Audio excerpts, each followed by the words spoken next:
ये लेक्चर हमारे paid course का एक डेमो लेक्चर है जिसमें लेक्चर नोट्स मिलते हैं, टॉपिक वाइज PYQs मिलते हैं 2025 से लेकर 2015 तक, यानी लास्ट 10 ईयर की PYQs, और टॉपिक वाइज MCQs मिलते हैं उस लेक्चर के। अब ये सारी चीज़ें जो हैं बाइलिंगुअल रहती है, इंग्लिश और हिंदी दोनों में मिलती है। आप ये नोट्स PYQ और MCQ इस लेक्चर के वो भी आप डाउनलोड कर सकते हो। ये डाउनलोडेबल ही है हमारे कोर्स में, और आज आपके लिए भी है, डिस्क्रिप्शन में लिंक है, वहाँ से जाकर आप डाउनलोड कर सकते हो। हमारे पेपर 2 पॉलिटिकल साइंस और पेपर 1 के कॉम्बो ऑफ़र में आप एनरोल कर सकते हैं, उसका भी लिंक डिस्क्रिप्शन में है। स्पेशल ऑफ़र आपके लिए निकाला है जो कुछ टाइम के लिए ही चलेगा, तो आप उसको भी अवेल कर सकते हो इससे पहले कि वो एक्सपायर हो। इस वीडियो को लास्ट तक देखना, क्योंकि लास्ट में मैंने एक रडार ग्राफ भी ऐड किया है। AI की मदद से एक रडार ग्राफ बनाया गया है जो कंसेप्चुअल अंडरस्टैंडिंग हमारी और डीपली डेवलप करेगा। तो वो भी लिंक्स ऐसे AI के टूल्स के हम स्टूडेंट्स को प्रोवाइड कराते हैं। चलिए लेक्चर शुरू करते हैं। आज हम चर्चा करेंगे लिबर्टी की। लिबर्टी एक बहुत ही खूबसूरत चीज़ है। हाँ, मुझे पता है आप सबको लगता है कि हमारे पास तो बहुत लिबर्टी है, हम एक आज़ाद देश में पैदा हुए हैं। बिल्कुल, आप अपनी मर्जी से खा रहे हो, मर्जी से पी रहे हो, मर्जी से सो रहे हो, जब तक मम्मी बीच में ना आ जाए वो अलग बात है। खैर, ऐसी बहुत सारी लिबर्टीज़ मिल रखी है हमको। मर्ज़ी का करियर चूज़ करना, मर्ज़ी से कहीं आना जाना, मर्ज़ी से दोस्त बनाना, फिर उन्हीं दोस्त के साथ झगड़ा करके उन्हीं को सोशल मीडिया में ब्लॉक भी कर देना। मज़े आते हैं ना मन मर्जियाँ करने में। अपनी मर्ज़ी से कुछ कर पाना एक लिबर्टी ही कहलाती है, नो डाउट। पर कभी कभी लिबर्टी होने के बावजूद लिबर्टी बिल्कुल कागज़ी लगती है, पेपर लिबर्टी लगती है। जैसे आपको कोई रोक नहीं है, आप अपनी मर्ज़ी की लग्जरी कार ले सकते हैं, चाहे वो लैम्बोर्गिनी हो, ऑडी हो, BMW हो, जैसे BMW भी कहते हैं, डिफेंडर, पोर्श, कोई भी ले सकते हो, फरारी ले सकते हो।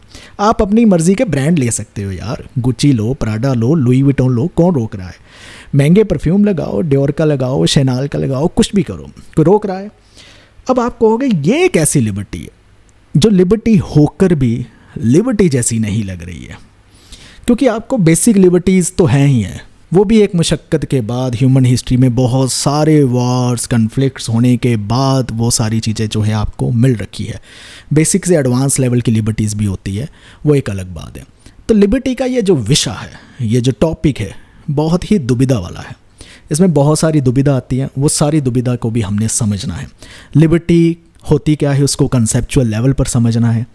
हमने ये समझना है लिबर्टी के टाइप्स क्या होते हैं, क्या वो टाइप्स बिल्कुल स्ट्रिक्टली जो है कैटेगराइज कर सकते हैं, या फिर वो ओवरलैपिंग भी हो जाते हैं टाइप्स आपस में। वो अगर होते हैं ओवरलैपिंग, कैसे होते हैं उनको समझना है।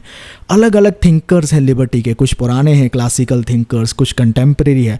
वो लिबर्टी को कैसे देखते हैं, वो लिबर्टी का कौन सा नया पॉइंट, नया एंगल लिबर्टी के थ्योरी में ऐड कर देते हैं, वो सारी चीज़ें हमने समझनी है। उनकी मेजर वर्क क्या है, वो सब कुछ हम इसी लेक्चर में समझेंगे।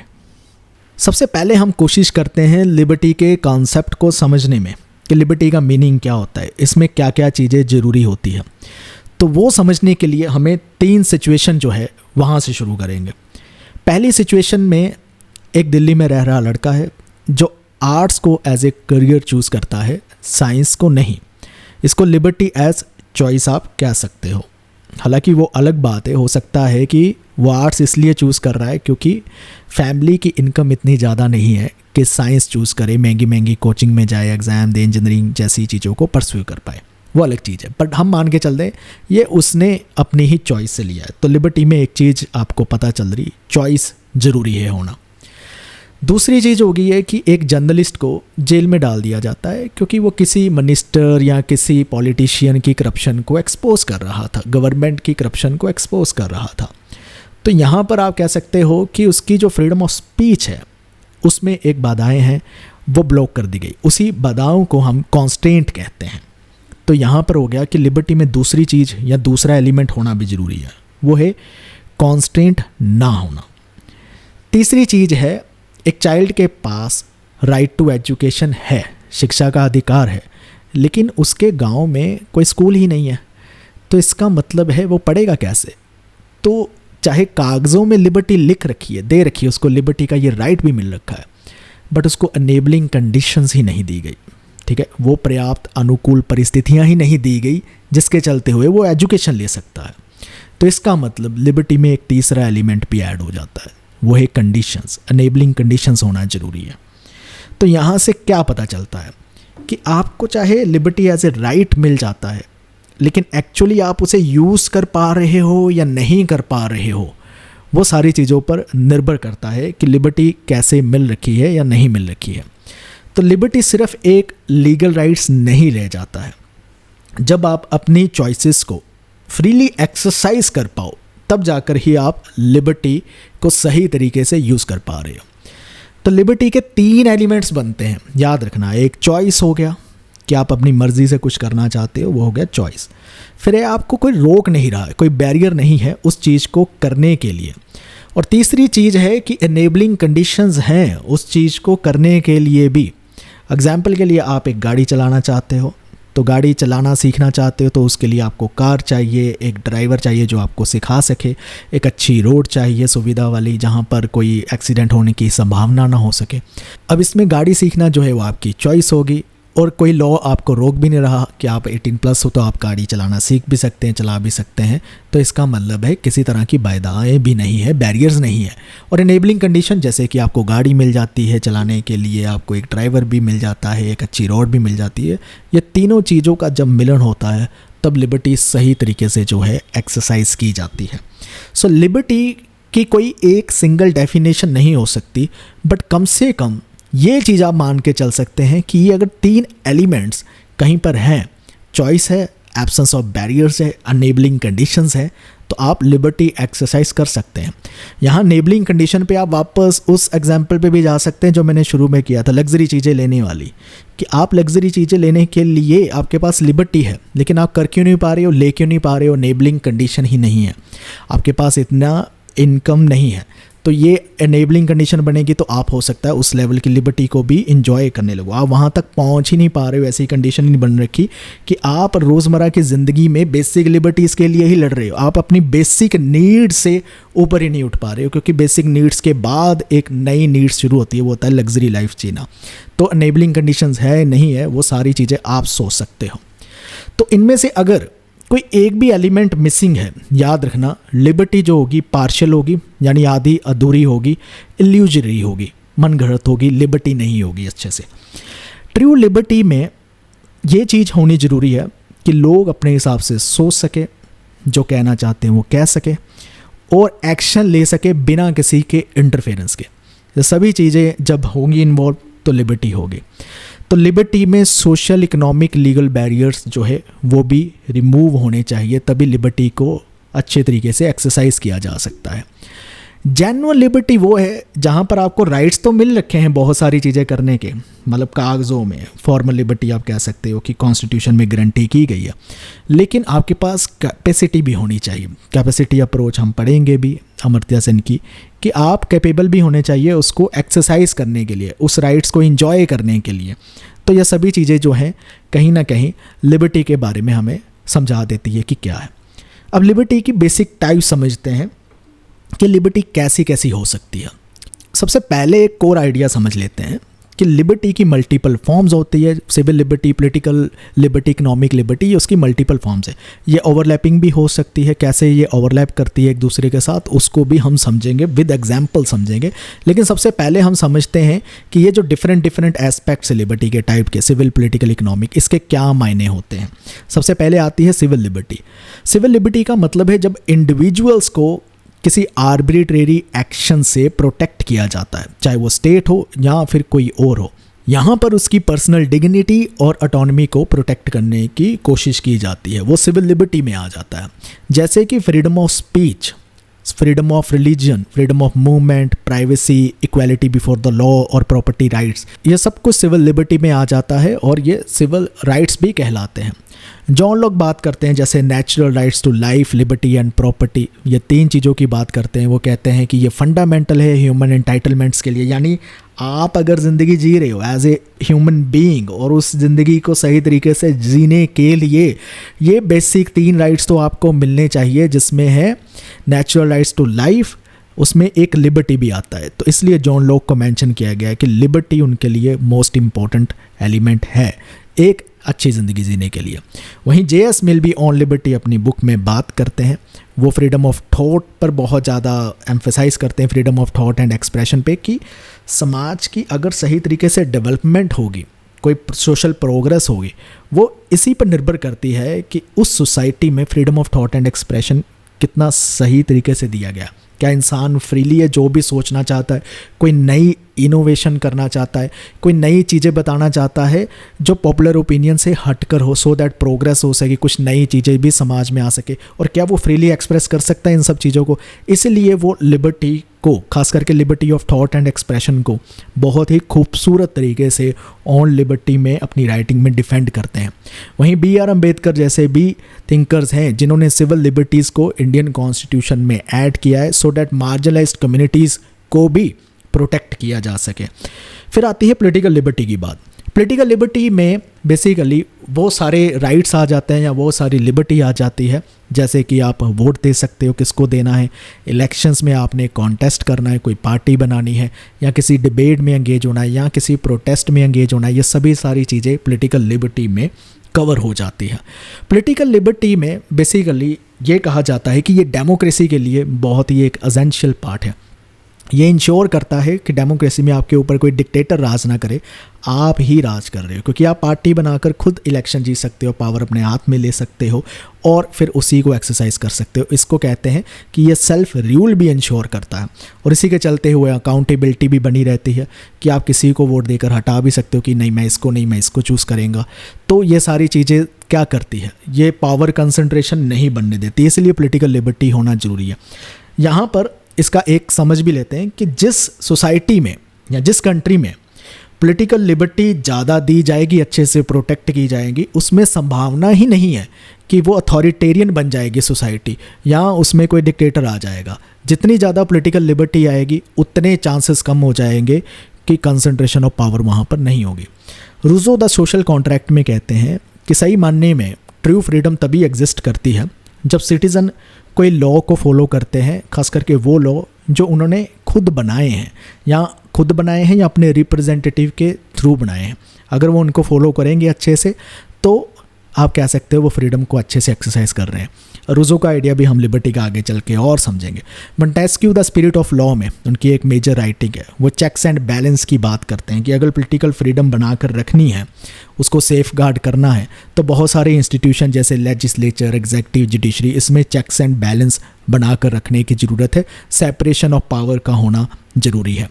इकोनॉमिक लिबर्टी की बात करते हैं। इकोनॉमिक लिबर्टी में वो सारी चीज़ें आ जाते हैं जिसमें आप कोई भी इकोनॉमिक एक्टिविटीज़ करना चाहते हो, आप अपने लिए कैसे अर्न करना चाहते हो, कौन सा काम करके अर्न करना चाहते हो, लाइवलीहुड कैसे अपना इंश्योर करना चाहते हो, आपको अपॉर्चुनिटीज़ का एक्सेस है भी या नहीं है, ये सारी चीज़ें जो है इकोनॉमिक लिबर्टी में कवर हो जाती है। इकोनॉमिक लिबर्टी में बेसिकली ये चीज़ रखी जाती है कि इकोनॉमिक लिबर्टी तभी इंश्योर हो सकेगी जब आप पर इंटरफेरेंस नहीं होगी। खास करके किन चीज़ों को लेकर इंटरफेरेंस नहीं होगी, कोई रिसोर्सेज का एक्सेस करना है, एजुकेशन को एक्सेस करना है, फेयर अपॉर्चुनिटीज़ की बात करनी है, तो यहाँ पर आपके लिए बैरियर्स ना क्रिएट किए जाए। वो बैरियर्स, वो कॉन्स्ट्रेंट, वो रिस्ट्रिक्शंस जो हैं, अगर वो रहेंगी तो आप इकोनॉमिक लिबर्टी एक्सरसाइज नहीं कर सकते हैं। इसलिए एडम स्मिथ जैसे लोग आ जाते हैं जो फ्री मार्केट जैसी चीज़ों को सपोर्ट करते हैं। जब वो फ्री मार्केट को सपोर्ट कर रहे हैं, मिनिमल स्टेट इंटरवेंशन की बात कर रहे हैं, तो वे बेसिकली आपकी इकोनॉमिक लिबर्टी को इंक्रीज़ करने की बात कर रहे हैं, सो डैट आप अपने हिसाब से, अपने टैलेंट के बेसिस पे, अपने मेरिट के बेसिस पे कोई भी स्किल सीख कर आप उसमें जो है अपने लाइवलीहुड इंश्योर कर सकते हो, कमा सकते हो, कंपनी खोल सकते हो, सब कुछ कर सकते हो। तो वहाँ पर स्टेट जो है मिनिमली इंटरवीन करे, law and order he maintain करे। मोस्टली ये बेसिक आइडियाज़ है जो आपको पता ही होंगे। कार्ल मार्क्स आते हैं, ये इकोनॉमिक लिबर्टी को क्रिटिसाइज करते हैं, कहते हैं अगर इकोनॉमिक लिबर्टी इंक्रीज करते रहेंगे तो इससे क्या होगा, जो वेल्थ है वो कंसंट्रेट होती रहेगी कुछ लोगों के पास, फ्यू ग्रुप्स के पास, ठीक है, बुर्जुआ क्लास जिसे कहते हैं, उनके पास चलती जाएगी, उनको फेवर करती है इकोनॉमिक लिबर्टी। इसमें जो डिसएडवांटेज्ड लोग होते हैं, जो हैव्स नॉट की क्लास से आते हैं, जो पुअर श्रेणी से होते हैं, मार्जिनलाइज्ड होते हैं समाज में, वो आगे नहीं बढ़ पाएंगे। तो कार्ल मार्क्स क्रिटिक लेकर आते हैं, इसको डिटेल में लिखते हैं कि इकोनॉमिक लिबर्टी इतनी भी नहीं होनी चाहिए।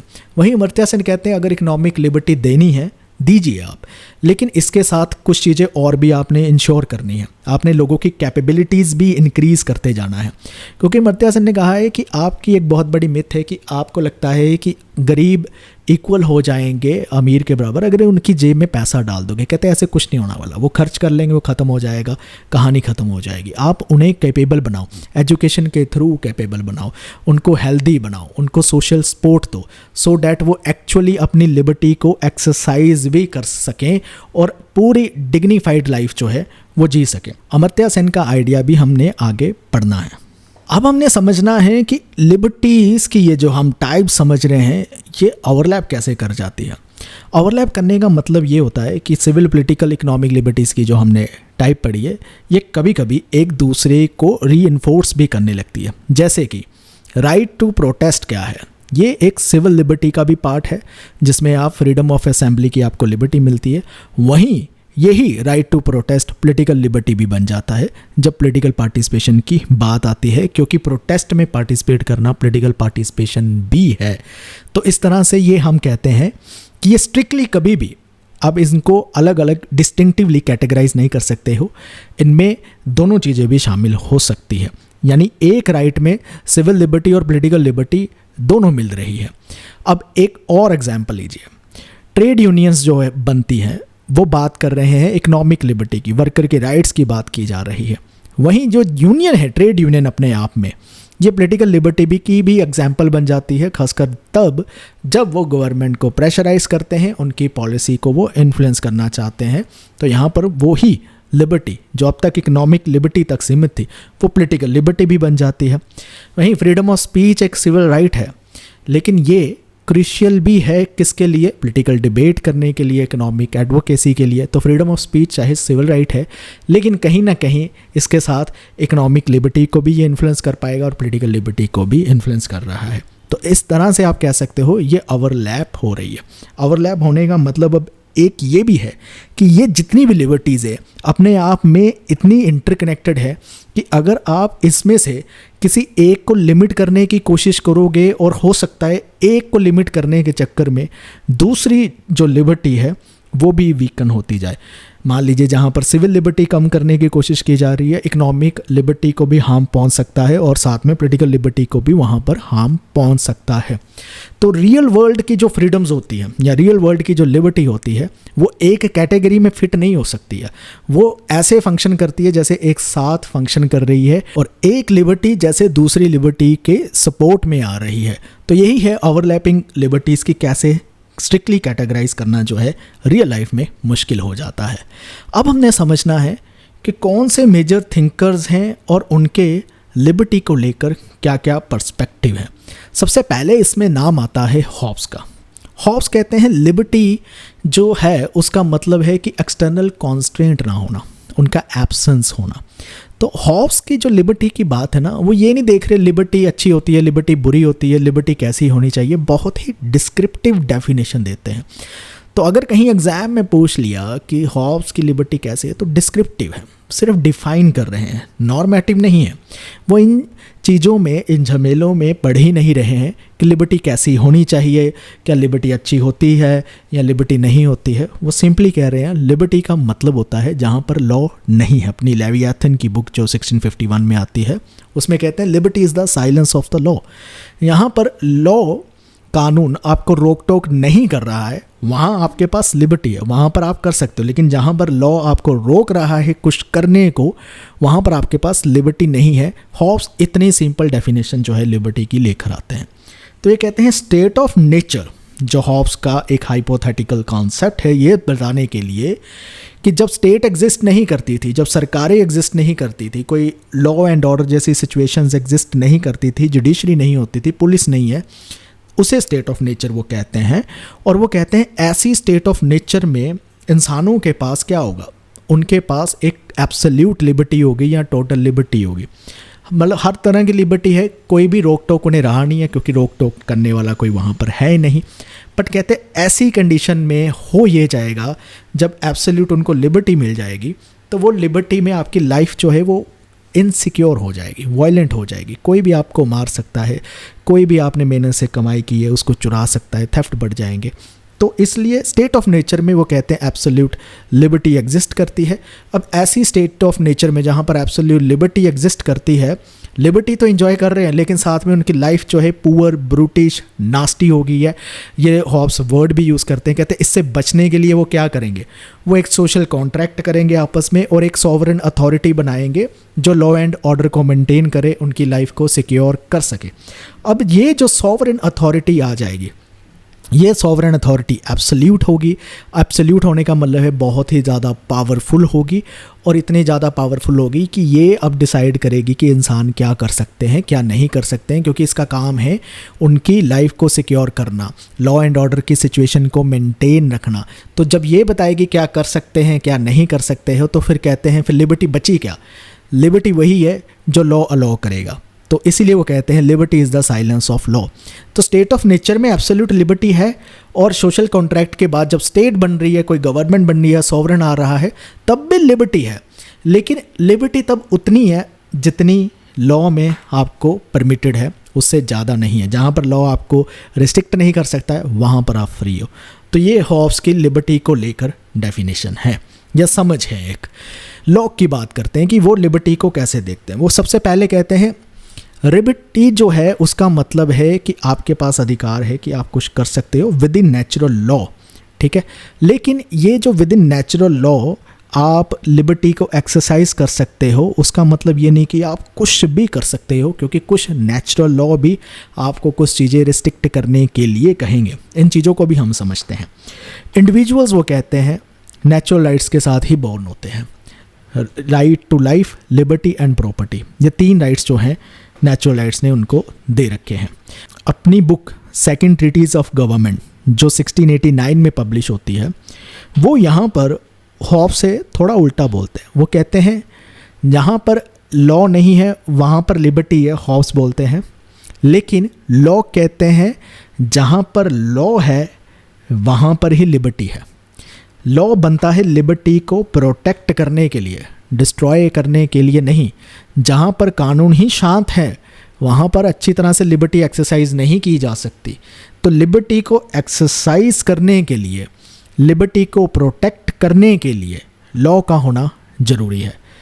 और इसके साथ वो कहते हैं जो गवर्नमेंट होनी चाहिए वो कंसेंट के बेस पे होनी चाहिए। अब सॉवरेन जो हॉब्स की बात कर रहे हैं या हॉब्स जिस गवर्नमेंट की बात कर रहे हैं उनको एब्सोल्यूट अथॉरिटी दे रही है, वो कंसेंट के बेस पे नहीं चलने वाली है, यानी उनकी लिमिटेड अथॉरिटी नहीं होने वाली है, एब्सोल्यूट होने वाली है। क्योंकि सॉवरेन के लिए ज़रूरी है कि इंडिविजुअल की लाइफ को बचाना हर हालत में, और अगर उसके लिए उसको जो भी करना पड़ेगा वो करेगा। लेकिन लोग कहते हैं कि वो जो भी गवर्नमेंट आए, जो भी पावर वो एक्सरसाइज करे वो उनके कॉन्सेंट से ही करे। अगर लोगों को लगता है कि ये सरकार ठीक से काम नहीं कर पा रही है तो उन्हें बदल भी सकते हैं। लेकिन हॉब्स के केस में ये राइट भी नहीं मिलता है।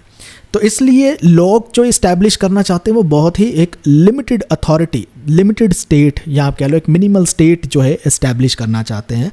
हॉब्स एब्सोल्यूट करना चाहते थे।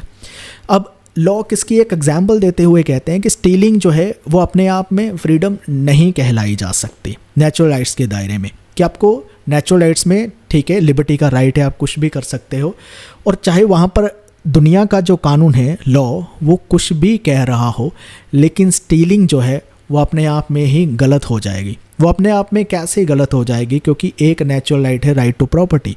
तो अगर आप चोरी करोगे तो किसी की प्रॉपर्टी पे डाका डालोगे या उसको चराओगे, उसकी मेहनत की कमाई करोगे, तो ऐसे और लोग भी फिर करना चाहेंगे। तो ऐसे क्या होगा? ओवरऑल सबको हार्म पहुंचना शुरू हो जाएगा। और नेचुरल लॉ कहता है कि आपने किसी का नुकसान नहीं करना है, आपने किसी को हार्म नहीं पहुंचाना है, इसलिए स्टीलिंग फ्रीडम नहीं हो सकती है। फिर लॉ चाहे कुछ भी कहे। तो ऐसी चीज़ों से वो एग्जांपल देते हैं कि हम नेचुरल जो राइट्स है उसके दायरे में और नेचुरल लॉ को समझते हुए हम अपनी सोसाइटी के लॉ भी वैसे बिल्ड कर सकते हैं, वैसे हम जो है अपना समाज चला सकते हैं, सरकारें चला सकते हैं। लॉ का ये कहना है। अब लिबर्टी पर रूसो भी बात करते हैं। वो भी कहते हैं कि ट्रू फ्रीडम पता किस में? ट्रू फ्रीडम है जब आपने अपने जो लॉ क्रिएट किए हैं खुद ही, चाहे खुद किए हैं या रिप्रेजेंटेटिव के थ्रू किए हैं, उनको आपने सही तरीके से फॉलो करना है। अपनी पर्सनल डिज़ायर को फॉलो करना लिबर्टी नहीं होता कि जो मन में आया वो करना चाहते हो। जो लॉ में लिखा है, खुद ही आपने बनाया है, उसको सही कायदे से फॉलो करना ही ट्रू फ्रीडम होता है। सोशल कॉन्ट्रैक्ट जो उनका 1762 में राइटिंग आती है, उसमें एक उनका फेमस कोट है, कहते हैं man is born free and everywhere he is in chain. इसका मतलब है कि इंसान तो फ्रीडम के साथ ही पैदा हुआ है, वो मतलब कहने को फ्री ही पैदा हुआ है, बट बहुत सारी चेन्स के साथ वो बंधा हुआ है। इसका मतलब है बहुत सारी रिस्ट्रिक्शंस है, बहुत सारे कॉन्स्ट्रेंट हैं, बहुत सारी चीज़ें ऐसे हैं जो उसको अपनी मनमर्जियाँ करने से रोकेंगे भी। तो ये एक उनका फेमस कोट है। वो कहते हैं सोसाइटी जो है उसने नेचुरल फ्रीडम को करप्ट कर दिया है, क्योंकि जो नेचुरल फ्रीडम इंजॉय करते थे ह्यूमंस स्टेट ऑफ नेचर में, उसको सोसाइटी ने करप्ट कर दिया। इनइक्वालिटी आ रखी है सोसाइटी में, लोगों की अब डिपेंडेंस बढ़ चुकी है एक दूसरे पर, वो उनकी ऑटोनमी नहीं रही, इसलिए वो अपनी मनमर्जियाँ नहीं कर सकते, तो उनकी डिपेंडेंस बन रखी है, सबको मिलकर चलना पड़ेगा। इसलिए वो बात करते हैं किस लिबर्टी की, वो कलेक्टिव लिबर्टी की बात करते हैं। कलेक्टिव लिबर्टी में वो जनरल विल की बात करते हैं। जनरल विल रूजो के लिए बेसिक क्या चीज़ है? रूजो के लिए ये है कि वो इच्छा जो दूसरे का भला करे, और यही इच्छा अगर सबकी इच्छा है, सभी इंडिविजुअल की, जिसमें सब दूसरे के भले के बारे में सोच रहे हैं, कलेक्टिव वेलफेयर के बारे में सोच रहे हैं, तो वो जनरल विल है। तो कहते हैं जनरल विल, क्योंकि सेल्फिश इंटरेस्ट इसमें है ही नहीं, तो इसका मतलब है जनरल विल को अगर फॉलो करोगे तो आपका नुकसान नहीं होगा। तो जनरल विल को फॉलो करना ही एक्चुअली में ट्रू फ्रीडम है। तो जनरल विल के द्वारा बनाया गया लॉ, उसको फॉलो करना ही अपने आप में क्या है? ट्रू फ्रीडम है। तो आपने उसको फॉलो करना है। अगर जनरल विल में बना दिया है कि टैक्सेस आपने देने हैं सो डैट जो है सोशली डिसएडवांटेज का फ़ायदा हो सके, या सोसाइटी में और बहुत सारी चीज़ें, इंफ्रास्ट्रक्चर क्रिएट किया जा सके, सबका भला हो सके, तो आपको देना होगा, क्योंकि यही इंडिविजुअल और कलेक्टिव इंटरेस्ट को हार्मोनाइज करेगा। तो ये जनरल विल में वो कहते हैं, और कहते हैं जनरल विल को फॉलो करने के लिए हमें लोगों को हो सकता है फोर्स भी करना पड़े। फोर्स करने का मतलब हो गया, अगर कुछ लोग टैक्स नहीं देते हैं तो उन पे पनिशमेंट हम लगा सकते हैं, सो डैट उन्हें वो पे करना पड़े, क्योंकि जनरल विल ने जो लॉ बना दिया है वो अपने आप में फाइनल है। और रूजो का मानना था जनरल विल वाला जो लॉ होगा वो सेल्फिश इंटरेस्ट से ऊपर उठ रखा होगा, सबके भले की बात कर रहा होगा। तो यहाँ पर सबके भले की बात रूजो को दिखाई देती है जनरल विल में। हो सकता है आपको लग रहा हो कि इस केस में जब सबके भले की बात की जा रही है, जो लॉ बनाया जा रहा है, ग्रेटर गुड की बात की जा रही है, तो उसमें हो सकता है इंडिविजुअल गुड को सेक्रीफाइस भी किया जाए। तो यही क्रिटिसिज्म जो है रूजो का मिलता है। कुछ कहते हैं रूजो की इसी जनरल विल की फ़िलॉसफी में टोटलिटेरियन एलिमेंट्स भी हमें देखने को मिलते हैं। तो यहाँ पर क्लियरली रूजो कह रहे हैं कि इंडिविजुअल को फोर्स करना पड़ेगा उन्हें फ्री होने के लिए। फोर्स टू बी फ्री, ये उनका एक कोट है। ये बहुत ही बार कभी कभी एग्जाम में पूछ लिया जाता होता है, याद रखना आप। नेक्स्ट हम बात करते हैं J.S. मिल लिबर्टी पर क्या बात करते हैं। J.S. मिल की राइटिंग है ऑन लिबर्टी, 1859 में आती है। यहाँ पर वो दो एक्शंस की बात करते हैं। कहते अगर हमने लिबर्टी के पैमाने को देखना है तो हम दो एक्शन पे जज करेंगे। एक हो गया सेल्फ रिगार्डिंग एक्शन और एक हो गया other regarding action. Self regarding action है जो सिर्फ इंडिविजुअल को इफ़ेक्ट करता है और किसी दूसरे को इफ़ेक्ट नहीं करता है। वो कैसा रिलीजन अपनाना चाहता है, ठीक है, कैसा लाइफस्टाइल अपनाना चाहता है, क्या खाना चाहता है, पहनना चाहता है, और यहाँ पर कोई भी इंटरफेरेंस नहीं होनी चाहिए जब तक उसकी प्राइवेट लिबर्टी की बात हो रही है, सेल्फ रिगार्डिंग एक्शंस तक सीमित की बात हो रही है। लेकिन वहीं दूसरी ओर जब उसके एक्शन अदर रिगार्डिंग एक्शन बन जाते हैं, अदर रिगार्डिंग कब बनते हैं? जब दूसरे को कोई हार्म होने वाला है, कोई नुकसान पहुंचाने वाला है, तो यहाँ पर स्टेट इंटरफेयर भी करेगी, यहाँ पर फिर उस पर रिस्ट्रिक्शंस भी लगाई जाएगी, यहाँ पर उसकी लिबर्टी को कटेल भी किया जाएगा, और ये जस्टिफाइड होगा जहाँ पर वो दूसरे का नुकसान कर सकता है।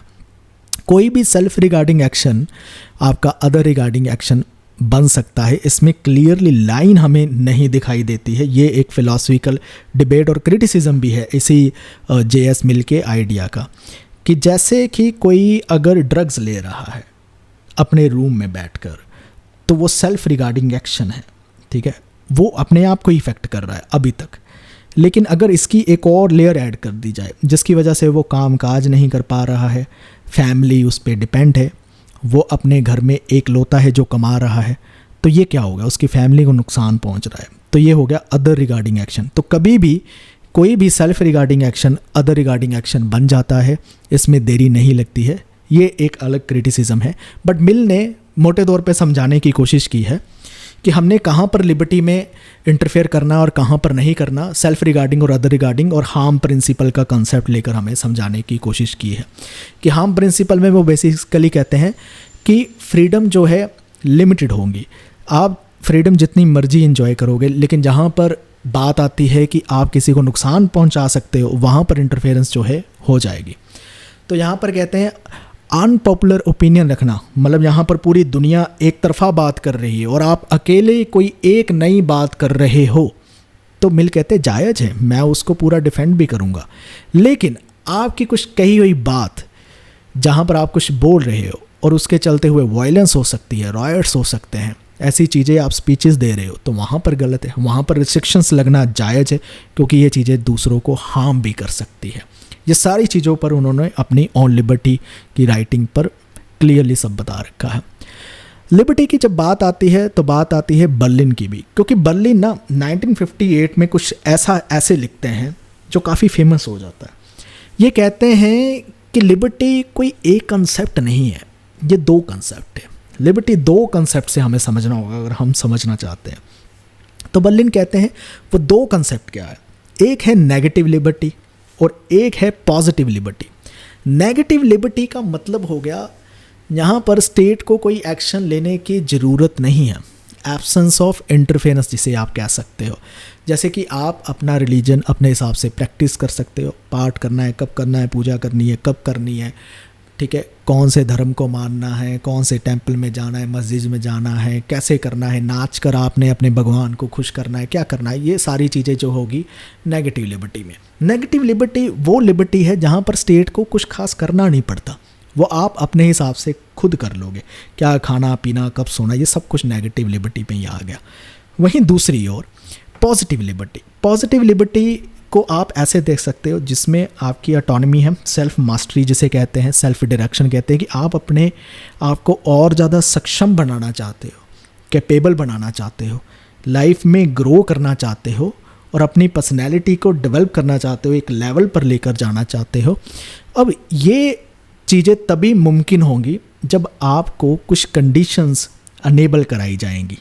तो ये कंडीशन जब अनेबल कराई जाएगी, जैसे कि आप सक्षम बनना चाहते हो, आप चाहते हो मुझे जो है एजुकेशन मिले अच्छी, तो उसके लिए स्कूल बनाने पड़ेंगे, कॉलेज बनाने पड़ेंगे। तो ये सारी चीज़ों के लिए काम किसको करना पड़ेगा, स्टेट को करना पड़ेगा। तो स्टेट को काम करना पड़ेगा, तो यहाँ पर स्टेट को एक रोल प्ले करना पड़ेगा, यानी उसकी फिर इंटरफेरेंस भी रहेगी। अब ये चीज़ समझिए, नेगेटिव लिबर्टी नेगेटिव इसलिए नहीं कि ये गलत लिबर्टी है। नेगेटिव का मतलब है स्टेट ने कोई काम नहीं करना, नेगेटिव मतलब no action by the state. Positive liberty वो लिबर्टी है जहाँ पर स्टेट को कोई एक्शन लेना पड़ता है, तो वो हो गया पॉजिटिव लिबर्टी। तो कहते हैं हमेशा लिबर्टी में ये दो कंसेप्ट हमें दिखेंगे, जहाँ पर एक जगह पर स्टेट को काम करने की ज़रूरत नहीं है, इंटरफेयर करने की ज़रूरत नहीं, आप अपनी लिबर्टी को एक्सरसाइज कर सकते हो। और वहीं दूसरी ओर पॉजिटिव लिबर्टी है जहाँ स्टेट को प्रोएक्टिव रोल प्ले करने की ज़रूरत है, सो डैट आप और ज़्यादा सक्षम और कैपेबल बन सको। अब बर्लिन कहते हैं पॉजिटिव लिबर्टी अच्छी चीज़ है, बट इतनी भी अच्छी चीज़ नहीं है। क्यों? क्योंकि जब कहते हैं स्टेट की इंटरफेरेंस आएगी ना, तो स्टेट कोई भी चीज़ कर सकता है ये कहकर कि हम तो आपकी पॉजिटिव लिबर्टी प्रोटेक्ट कर रहे हैं। तो वो हो सकता है कि कुछ ऐसी चीज़ें भी करे जो गलत है, जो अपनी अथॉरिटी को वो अब्यूज़ भी कर सकता है, मिसयूज़ भी कर सकता है। तो यहाँ पर एक्सेसिवली अथॉरिटी को यूज़ करना कहते हैं स्टेट का पैटर्नलिज्म होना। जब वो इंडिविजुअल को बताने लगता है पेरेंट्स की तरह कि क्या करना है, क्या नहीं करना है, क्या ठीक है, क्या गलत है आपके लिए, और ऐसे चलते चलते अथॉरिटेरियनिज्म टेंडेंसी हमें देखने को मिलती है, बर्लिन कहते हैं पॉजिटिव लिबर्टी में। इसलिए क्वेश्चन भी पूछा जाता होता है आपसे कि बर्लिन कैसे लिबर्टी को फेवर करते हैं, वो नेगेटिव को करते हैं और वो पॉजिटिव लिबर्टी को क्रिटिसाइज़ करते हैं। इसके बाद बात आती है मैकैलम की, वो लिबर्टी की कैसी बात करते हैं। 1967 में ये ऐसे लेकर आते हैं और बेसिकली ये उनका जवाब था जो बर्लिन ने ऐसे लिखा था, टू कंसेप्ट्स ऑफ लिबर्टी। मैकैलम कहते हैं कि लिबर्टी कोई दो कंसेप्ट्स नहीं है, लिबर्टी एक ही कंसेप्ट है और उनको हम एक ट्रायडिक रिलेशन से देख सकते हैं। अब ट्रायडिक रिलेशन मतलब तीन चीज़ों के मेल से कहते लिबर्टी बनती है। और वो एक ही लाइन में कहते हैं हम समझ सकते हैं, और हमेशा ये तीन चीज़ें ही रहेंगी जब भी आप लिबर्टी की बात करोगे। तो वो कहते हैं जैसे कि वो कौन सी एक लाइन में हम समझ सकते हैं, जैसे A is free from B to do और टू बिकम सी। अब इसका मतलब क्या है, ए क्या है यहाँ पर, ए हो गया है एजेंट, यानी जो लिबर्टी एक्सरसाइज करना चाहता है, और बी इसमें क्या है, बी होगी रोक टोक, कॉन्स्ट्रेंट, कोई बैरियर, कोई रिस्ट्रिक्शन, वो बी होगी। और सी क्या हो गया, जो गोल वो अचीव करना चाहता है, ए जो गोल अचीव करना चाहता है वो है सी। तो कहते हैं हमेशा लिबर्टी में ये तीन चीज़ें रहेंगी। एग्जाम्पल के लिए, एक वुमेन फ्री है लीगल रिस्ट्रिक्शंस से इलेक्शन लड़ने के लिए, तो वुमेन क्या हो गया, ए हो गया, एक एजेंट हो गया जो कुछ करना चाहता है, लिबर्टी को एक्सरसाइज करना चाहता है। बी क्या हो गया कि कोई रिस्ट्रिक्शंस, किसी तरह की कोई रिस्ट्रिक्शन ना हो, फ्री फ्रॉम लीगल रिस्ट्रिक्शन। और सी क्या हो गया, गोल जो अचीव करना चाहती है, वो क्या करना चाहती है, इलेक्शन कॉन्टेस्ट करना चाहती है, इलेक्शन लड़ना चाहती है। तो बेसिकली मैकैलम इस डिबेट को, ये टू कंसेप्ट्स को इस बेस पे क्रिटिसाइज़ करते हैं बल्कि कि हमें समझना है कि लिबर्टी में ये तीन ही एलिमेंट्स होते हैं, एक एजेंट होता है, एक ऑब्स्टेकल होता है, एक गोल होता है। नेगेटिव पॉजिटिव लिबर्टी की डिबेट में हमें नहीं पढ़ना चाहिए, क्योंकि वो कहते हैं कोई भी लिबर्टी की इंटरप्रिटेशन कैसे की जा रही है उस पर डिपेंड करता है। आप किसी भी लिबर्टी को नेगेटिव से पॉजिटिव बना सकते हो उसकी इंटरप्रिटेशंस पे। अब इसकी example low, freedom of speech चाहे एक नेगेटिव लिबर्टी का पार्ट है कि आप जो बोलना चाहो, जो कहना चाहो आप कह सको, तो यहाँ पर स्टेट इंटरफेयर ना करें। वहीं फ्रीडम टू स्पीच जो है सेम वो पॉजिटिव लिबर्टी भी बन जाता है, क्योंकि स्टेट को कुछ कंडीशंस अनेबल करानी होगी, उसको कॉन्स्टिट्यूशन में ये राइट गारंटी करना होगा, उसको ये देखना होगा कि इस इंसान को रोका ना जाए। तो ये सारी कंडीशंस अनेबल कराने के लिए भी स्टेट को जो है रोल प्ले करना पड़ेगा। तो हर नेगेटिव लिबर्टी जहाँ पर हमें लगता है स्टेट इंटरफेयर ना करे, उसकी अगर आप ध्यान से इंटरप्रिटेशन करोगे तो वो पॉजिटिव लिबर्टी भी बन जाएगी। तो कैसे, इसलिए नेगेटिव लिबर्टी और पॉजिटिव लिबर्टी ये दो कंसेप्ट समझना, इनकी बाइफर्केशन करके वो सही नहीं होगा। हमें समझना होगा कि ये तीन एलिमेंट से बनती है, जिसमें एजेंट होता है, एक ऑब्स्टेकल होता है और एक गोल होता है। इसलिए वो बाइनरी जो नेगेटिव लिबर्टी और पॉजिटिव लिबर्टी की है उसमें नहीं पढ़ना चाहते थे। अब कार्ल मार्क्स आते हैं और वो लिबर्टी को कैसे देखते हैं। वो कहते हैं ये जो लिबरलिज्म का फ्रीडम का आइडिया है, ये लिबरल फ्रीडम जिसे वो कहते हैं, जिसमें वो कहते हैं कि अनचेक्ड फ्रीडम मिलनी चाहिए लोगों को, स्टेट को मिनिमल रोल प्ले करना चाहिए। कहते हैं जब ये लिबर्टी एग्जिस्ट करती है ना सोसाइटी में, इसके चलते चलते किसी ना किसी ग्रुप की इकोनॉमिक एक्सप्लॉयटेशन कैपिटलिज्म के अंदर शुरू हो जाएगी।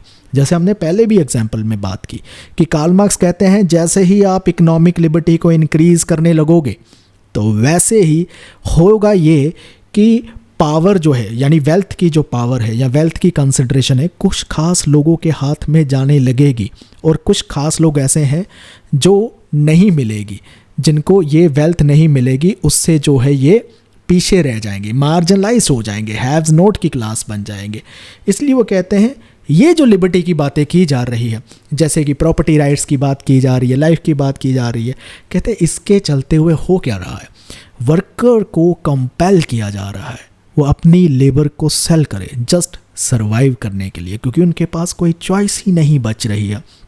तो अगर ऐसी अनेबलिंग कंडीशन बनाई गई होती कि वर्कर्स अपने काम अपने हिसाब से कर पा रहा है जो वो लाइफ में करना चाहता है, और उसके बदले में उसको सर्वाइवल के लिए, अपनी ज़रूरतों के लिए वहाँ से पैसा भी आ रहा है, अपने आप को अपनी फैमिली को वो सस्टेन भी करना पड़ रहा है, अपने आप को और अपनी फैमिली को सस्टेन भी कर पा रहा है, तो इसका मतलब क्या है कि उसको फोर्स नहीं करना पड़ेगा अपनी लेबर को सेल करने के लिए, क्योंकि ऐसी अनेबलिंग कंडीशन एग्जिस्ट ही नहीं करती है, तो उसको जॉब मांगनी जानी पड़ती है।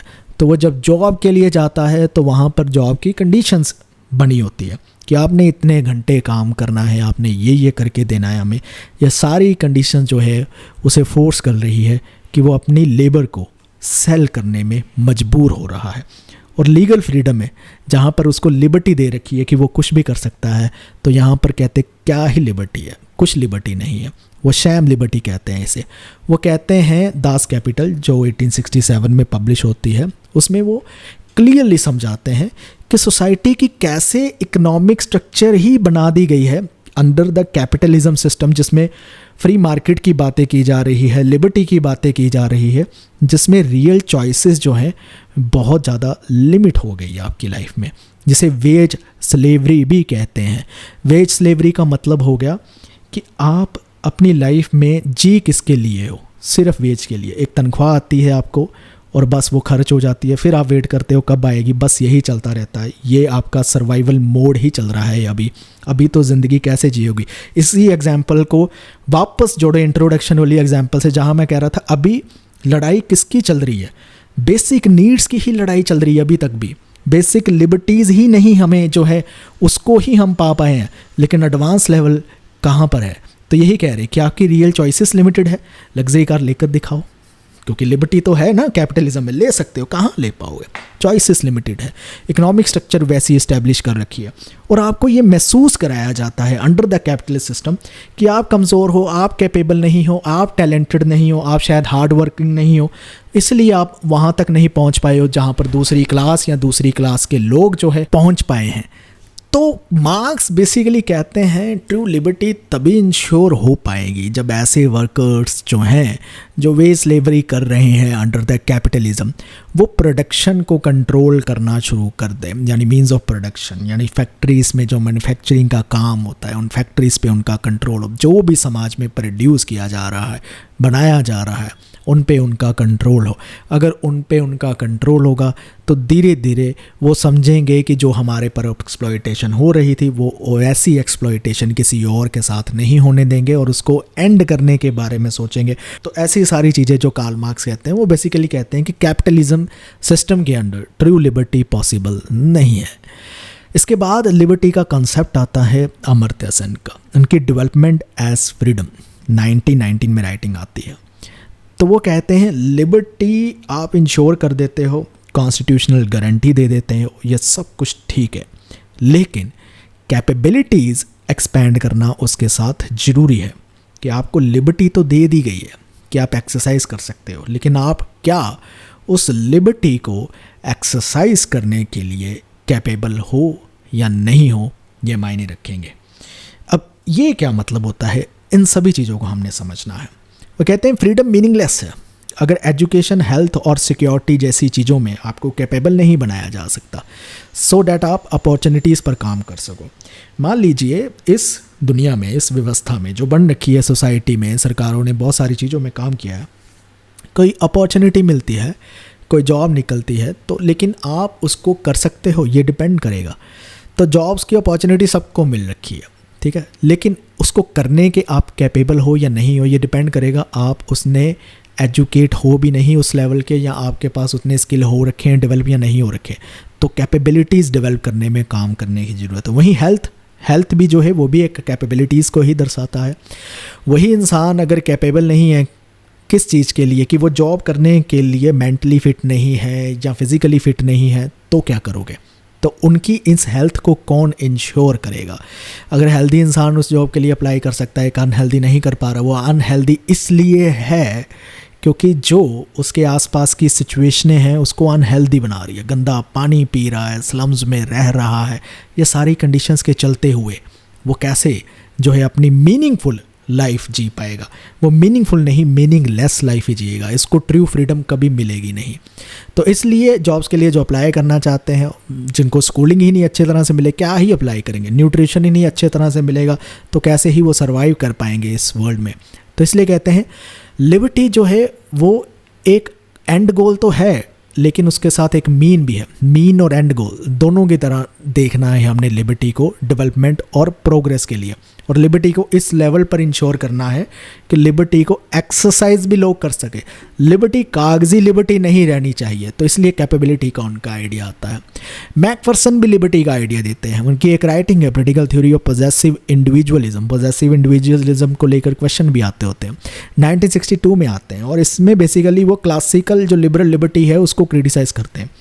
क्लासिकल लिबरलिज्म की लिबर्टी कौन सी है? जो लॉक देते हैं, जो रूजो देते हैं, जो मिल देते हैं, जिसमें वो कहते हैं कि लिबर्टी होनी चाहिए, जहाँ पर वो कहते हैं प्रॉपर्टी राइट्स होने चाहिए, जहाँ पर वो स्टेट की इंटरफेरेंस कम करने की बात कर रहे हैं। वो कहते हैं ये जो लिबर्टी है ना, ये कॉम्पिटिटिव फ्रीडम की लिबर्टी है, और इसमें बेसिकली प्रॉपर्टी ऑनर्स को फेवर किया जा रहा है, लीड्स को किया जा रहा है, जिनके पास ऑलरेडी इतनी वेल्थ है।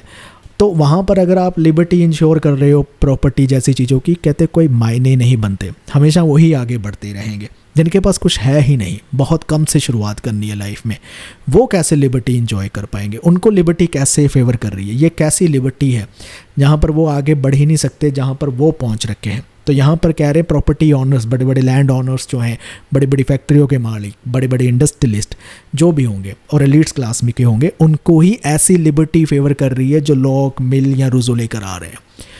मैकफर्सन क्रिएटिव फ्रीडम का एक आइडिया इंट्रोड्यूस करते हैं। याद रखना, जब भी क्रिएटिव फ्रीडम की बात आएगी, जब भी ऐसे वर्ड को सुनोगे, मैकफर्सन का नाम याद रखना है।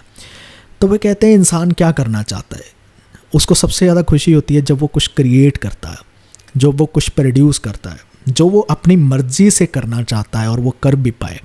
तो यहाँ पर कंपटीशन, कंजम्पशन से पार जाकर वो इस आइडिया को लेकर आते हैं जहाँ पर अपनी पोटेंशियल को ह्यूमन डेवलप करना चाहता है। इसके बारे में भी मैं आपको एग्जाम्पल से समझाऊंगा, वो समझ आ जाएगा। तो वे कहते हैं हमें कुछ सोशल कंडीशन ऐसी ही पैदा करनी होगी जहाँ पर लोग पार्टिसिपेट कर सकें, ऐसे एजुकेट हो सके, डेमोक्रेटिक लाइफ में, कल्चरल लाइफ में पार्टिसिपेट कर सकें। अब इसको एक एग्जाम्पल से समझो। मान लो एक वर्कर है, वो आर्ट में एंगेज होना चाहता है, तो ये क्या हो गया? वो अपनी क्रिएटिव फ्रीडम को एक्सरसाइज करना चाहता है। तो सिर्फ सर्वाइवल के नाम लिए वो ना जिए, यानी अपनी लाइफ में वो काम, वो करियर, वो जॉब ना करे जो उसके मन को भाती नहीं है, जो उसे सिर्फ मजबूरी में करनी पड़ रही है, क्योंकि कहते हैं घर का खर्चा चलाना है, फैमिली को पालना है, बच्चों को खिलाना पिलाना है, पढ़ाना है। जब उसको मजबूरी में ये सारी चीज़ें करनी पड़ती है, तो मैकफर्सन कहते हैं इसलिए क्लासिकल लिबरल का जो लिबर्टी का आइडिया है वो अपने आप में कंप्लीट नहीं है। वो कहीं ना कहीं ऐसे लोगों को पीछे छोड़ देता है कि जो आर्ट्स में काम करना चाहते हैं, म्यूज़िक में काम करना चाहते हैं, सिंगिंग में करना चाहते हैं और ऐसी क्रिएटिव लिबर्टीज़ में काम करना चाहते हैं, डांस करना चाहते हैं। तो क्या वो कर सकते हैं? इसमें कोई करियर परस्यू कर सकते हैं? क्यों नहीं कर पा रहे? कहते गलती ही यही है कि हमने ये जो आइडिया बिल्ड कर रखा है फ्री मार्केट का, कॉम्पिटिटिव फ्रीडम का या स्टेट की इंटरफेरेंस कम होने का, हमने ऐसी उनको सोशल कंडीशंस ही नहीं दे पाए हैं। इसलिए सर्वाइवल मोड पे ही जी रहे हैं वो। क्यों? क्योंकि वो जो चीज़ें करना चाहते हैं वो कर ही नहीं पाएंगे। तो मैकफर्सन यही लिबर्टी के आइडिया में समझाते हैं। अब मार्क्यूस का भी लिबर्टी का आइडिया बड़ा इंटरेस्टिंग है। वन डिमेंशनल मैन करके उनकी राइटिंग है, 1964 में आती है। कैपिटलिज्म इंडस्ट्रियल सोसाइटी का वो बहुत ही अच्छा एक क्रिटिसिज्म लेकर आते हैं और उसमें वो बेसिकली कहते हैं कि हम लोग ना बड़े बोले हैं कि हम ये चीज़ें एज्यूम करके बैठ जाते हैं कि हम फ्री हैं और हम जो चॉइस ले रहे हैं लाइफ में वो हम फ्रीली चूज़ कर रहे हैं। कहते आप जो चॉइसेस भी ले रहे हो वो फ्री चॉइसेस नहीं है। आपको लगता है जो चीज़ आपने बाज़ार से ख़रीदी, जो चीज़ ली आपने, वो अपनी मर्ज़ी से ली नहीं। कहते वो कंज्यूमरिज्म के चलते हुए, टेक्नोलॉजी के चलते हुए आपकी चॉइसेस को शेप किया जाता है। वो इसी चीज़ को वन डिमेंशनल कहते हैं कि इंसान आने वाले टाइम पर वन डिमेंशनल ही होता जा रहा है और कह लो हो ही गया है कि वो एक तरफा जाता जा रहा है, एक ही चीज़ों पर जो है उसका ध्यान जाता जा रहा है। वन डिमेंशनल होने का मतलब ये है कि अगर किसी फलाने ने कोई फलाना ब्रांड पहना है, फलाने किस्म का मोबाइल लिया है, तो उसका भी मन है उसने भी वही करना है। वही एक तरह के कहते ख्वाब देखने लगे हैं लोग कि वही लग्जरी गाड़ी के बारे में सोच रहे होंगे, वही बंगलों के बारे में सोच रहे होंगे, वही मटेरियल वेल्थ, जो मटेरियल पोजेशन उनके पास दूसरों के पास है, वही सोच रहे हैं हमारे पास क्यों नहीं है। वो सोशल मीडिया पे देख रहे हैं आज के टाइम पर, हालांकि मार्क्यूस के टाइम पे सोशल मीडिया नहीं था, रील्स में स्क्रॉल कर रहे हैं, फलाना क्या कर रहा है, अच्छा उसने इतना पैसा कमा लिया, ये कर लिया। तो आपके सपने वैसे से बनते जा रहे हैं उनके जैसे कि वो करना है। तो ये वन डिमेंशनल हो गया। आप एक्चुअली लाइफ में क्या बनना चाहते हो, क्या करना चाहते हो, वो चीज़ें पीछे रह गई अब आपकी, क्योंकि आपकी क्रिटिकल थिंकिंग ख़त्म हो चुकी है। आप वन डिमेंशनल हो चुके हैं। वन डिमेंशन क्या है कि एक डिमेंशन को पकड़ लिया है। वो डिमेंशन क्या है कि मटेरियल वेल्थ जो है वो गेन करनी है और सक्सेस का एक ही पैरामीटर है, जिसके पास ज़्यादा मटेरियल वेल्थ है वही कामयाब है, जिसके पास मटेरियल वेल्थ नहीं है वो कामयाब नहीं है। कामयाबी का पैरामीटर भी सोसाइटी एक ही बनाती जा रही है धीरे धीरे। ये वन डिमेंशनल मैन होता जा रहा है। इसको अपनी लाइफ में इतनी डिमेंशन है, उनमें से और डिमेंशन अब नज़र ही नहीं आ रही है। तो यहाँ पर कहते हैं लिबर्टी है कहाँ पर? सुपरफिशियल लिबर्टी है ये। ये लिबर्टी में आप क्या कर रहे हो, बस इतनी लिबर्टी है कौन सा प्रोडक्ट चूज़ करना है, और उसको क्वेश्चन नहीं कर पा रहे हो, सिस्टम को क्वेश्चन नहीं कर पा रहे हो, कंज्यूमरिज्म का ये जो सिस्टम, कैपिटलिज्म का सिस्टम अंदर बन रहा है, चल रहा है, उसको क्वेश्चन नहीं कर पा रहे हो, और यहाँ तक कि प्रोडक्ट को चूज़ करने की भी लिबर्टी सही तरह से आपके पास नहीं है। स्मार्टफोन की लाइन लग जाती है जैसे ही आईफोन नया आता है, आपने देखा होगा, तो लोगों को लग रहा है वो मिल गया तो भाई लाइफ में सब कुछ सेट है, नहीं मिला तो सेटल ही नहीं है। लेकिन डीपर और भी सोशल क्वेश्चंस रेस होते हैं, वहाँ पर आप काम करना चाहोगे या नहीं करना चाहोगे। कहते ये जो चीज़ें चल रही है, जो दौड़ लग रही है, जिसे बेड़ चाल आप कह सकते हो, वन डिमेंशनल कह सकते हो, सब भाग रहे हैं, लाइनों में लग रहे हैं स्टोर में, क्या चल रहा है, ये आपकी सोशल मैनिपुलेशन हो रखी है। और ये अगर सोशल मैनिपुलेशन किसी के साथ हो रखी है तो इसका मतलब है वो एक्चुअल में कभी भी लाइफ में फ्रीडम एक्सरसाइज ही नहीं कर रहा है, उसकी फ्रीडम सिर्फ एक सुपरफिशियल फ्रीडम बन के रह जाएगी। ये सारी चीज़ें मार्क्यूस जो हैं इन सब चीज़ों पर बात करते हैं। तो ये कहते हैं ट्रू फ्रीडम तभी आपको आएगी जब फॉल्स कॉन्शियसनेस से उबर जाओगे, लिबरेट हो जाओगे, और जो सिस्टम है उसको क्रिटिकली आप देखने लगोगे कि कैसे ये आपको मैनिपुलेट कर रहा है, कैसे आपके थॉट को मैनिपुलेट कर रहा है, कैसे आपकी जो चॉइसेस है लाइफ में वो आपकी चॉइसेस नहीं है, वो आपकी चॉइसेस बनाई जा रही है, आपके सपने भी आपके सपने नहीं हैं। मार्क्यूस ये चीज़ों को क्वेश्चन करते हैं। लिबर्टी को लेकर कंटेम्प्रेरी डिबेट्स भी हैं कि कुछ नए थिंकर्स हैं जो लिबर्टी में नई चीज़ों को देखना चाहते हैं पुराने थिंकर से हटकर। तो उसका एक ओवरव्यू समझते हैं और फिर एक एक करके समझते हैं। क्लासिकल आइडियाज़ ऑफ लिबर्टी जिसमें लॉक, मिल, रूसो आ जाते हैं, ये 20वीं सेंचुरी में नए क्रिटिक्स अपने देखते हैं। तो हम देखते हैं बहुत सारी और फॉर्म्स आने लगती है लिबरलिज्म की, जैसे लिबरल इगैलिटेरियंस आते हैं, लिबर्टेरियंस आते हैं, क्लासिकल लिबरल्स तो आते हैं, नियो क्लासिकल लिबरल्स भी आते हैं, नियो रिपब्लिकन्स आते हैं, ऐसे नई नई डिबेट्स इमर्ज होने लगती है। तो कौन से ये थिंकर्स है? जॉन रॉल्स है, रॉबर्ट नॉजिक है, एफ.ए. हैक है, मिल्टन फ्रीडमैन है, जोसेफ राउज आ जाते हैं। ये मॉडर्न पर्सपेक्टिव रखते हैं, कुछ नए पॉइंट ऐड करना चाहते हैं। तो इनमें से सबसे पहले जॉन रॉल्स को देखते हैं जो लिबर्टी की बात करते हैं और जस्टिस एज फेयरनेस की बात करते हैं। थ्योरी ऑफ जस्टिस उनकी एक मेजर राइटिंग है, बहुत पॉपुलर राइटिंग है 1971 में। तो जब वो जस्टिस के प्रिंसिपल्स को देने की बात करते हैं अपनी इस थ्योरी ऑफ जस्टिस में, जो हम जस्टिस के आइडिया में समझेंगे कि वो कैसे देते हैं, उसमें बेसिकली वो सबसे पहला जो प्रिंसिपल बात करते हैं वो है बेसिक लिबर्टीज़ का। बेसिक लिबर्टीज़ का मतलब है कि आप सोसाइटी में अगर जस्टिस इंश्योर करना चाहते हो तो सबसे पहला काम आपने ये करना है कि बेसिक लिबर्टीज़ सबको मिल जाए, और सबको मिलनी चाहिए इक्वली, सबकी प्रोटेक्ट होनी चाहिए, किसी को भी वो लिबर्टी जो है किसी की सेक्रीफाइस नहीं होनी चाहिए किसी और के इकोनॉमिक गेन के चलते हुए। तो ये सबसे पहले अगर इंश्योर कराया गया तो हम कहेंगे कि सोसाइटी में जो है जस्टिस इंश्योर कराई गई है। बेसिक लिबर्टी में आपकी पॉलिटिकल लिबर्टी आ जाती है, फ्रीडम ऑफ थॉट आ जाता है, कॉन्शियस आ जाता है, एसोसिएशन आ जाता है। जो फंडामेंटल राइट्स में आपको जितनी लिबर्टी मिल रखी है उसमें से मोस्टली जितनी लिबर्टी है वो बेसिक लिबर्टीज़ ही कहलाती है। उन्हीं चीज़ों को वो कहते हैं कि इंश्योर करना पड़ेगा, प्रोटेक्ट करना पड़ेगा। वो डिफरेंस प्रिंसिपल भी लेकर आते हैं। वो कहते हैं जहाँ पर आप बेसिक लिबर्टीज़ इंश्योर करने में कामयाब हो जाते हो, वहीं पर आपने ये देखना है कि अगर उसी बेसिक लिबर्टीज़ को एक्सरसाइज करते हुए, जैसे कि ये बेसिक लिबर्टी है कि आप कोई भी काम कर सकते हो। अब आपने कोई काम किया कहते हैं, अब उसके काम के चलते हुए आपने बहुत अच्छी खासी कमाई करने लगे लाइफ में। अब उसके चलते चलते आप अपने आसपास के लोगों से काफ़ी ऊपर उठ गए हो, आप अमीर हो गए हो, लेकिन दूसरे उतना नहीं ग्रो कर पाए हैं, तो एक इनइक्वालिटी आ जाएगी। लिबर्टी को एक्सरसाइज करते करते इनइक्वालिटी तो आ ही जाएंगी। फिर क्या करना चाहिए? तो वहाँ पर वो एक डिफरेंस प्रिंसिपल लेकर आते हैं। वो कहते हैं ऐसी इनइक्वालिटी हम एक्सेप्ट करेंगे बट एक कंडीशन पे, कि जो लीस्ट एडवांटेज है, जो पीछे रह गए हैं, जो डिसएडवांटेज पोजीशन पे हैं, जो गरीबी की हालत में ही जी रहे हैं, या और सोशल एंड इकोनॉमिक कंडीशन ऐसी हो गई है जहाँ पर वर्थ लिविंग लाइफ नहीं जी पा रहे हैं, तो उनको भी बेनिफिट मिले किसी तरह से। वो जो पैसा आपने बेसिक लिबर्टी को इंजॉय करते हुए कमा लिया है, वो वहाँ तक भी पहुँचना ज़रूरी है, उनको मिलना चाहिए किसी भी हालत में। ऐसे नहीं कह रहे कि सारा ही मिलना चाहिए, बट येस उसका कुछ पार्ट उनको मिलना चाहिए। तो कैसे मिलता है? टैक्स के ज़रिए मिलता है कि उनको टैक्स किया जाएगा और ऐसे लोगों के लिए सोशल वेलफेयर पॉलिसीज़ बनाई जाएगी जिसमें उनका फ़ायदा हो जाए।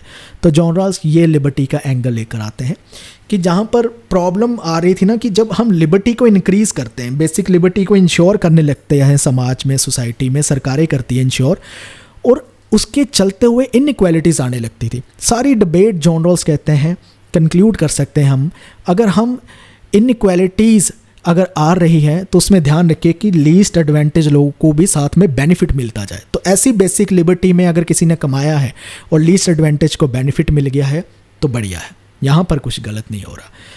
तो लिबर्टी को वो कैसे देखते थे कि सिर्फ नॉन इंटरफेरेंस का मुद्दा नहीं है, ऐसी कंडीशंस आपने बनानी है जहाँ पर फ्रीडम को आप इफ़ेक्टिवली एक्सरसाइज कर पाओ और उसको एक्सरसाइज करते हुए दूसरे का नुकसान भी ना हो, उसको भी कोई ना कोई जो है उसमें बेनिफिट मिले। अब रॉबर्ट नॉजिक को प्रॉब्लम है जॉन रॉल्स के इस कॉन्सेप्ट से। लिबर्टेरियनिज़म में हम कह सकते हैं आते हैं, और अगर उनकी बात करेंगे जॉन रॉल्स की, उनको हम कभी कभी लिबरल एगैलिटेरियनिज़म में काउंट कर लेते हैं। तो ये सबकी इंटरप्रिटेशन पे है कि कौन किसको कहाँ पर रखना चाहता है। रॉबर्ट नॉजिक की राइटिंग आती है नार्की स्टेट एंड यूटोपिया, जस्ट उनके बाद ही, जैसे 1971 में वो थ्योरी ऑफ जस्टिस लिख रहे हैं जॉन रॉल्स, या 1974 में अपनी राइटिंग लेकर आते हैं।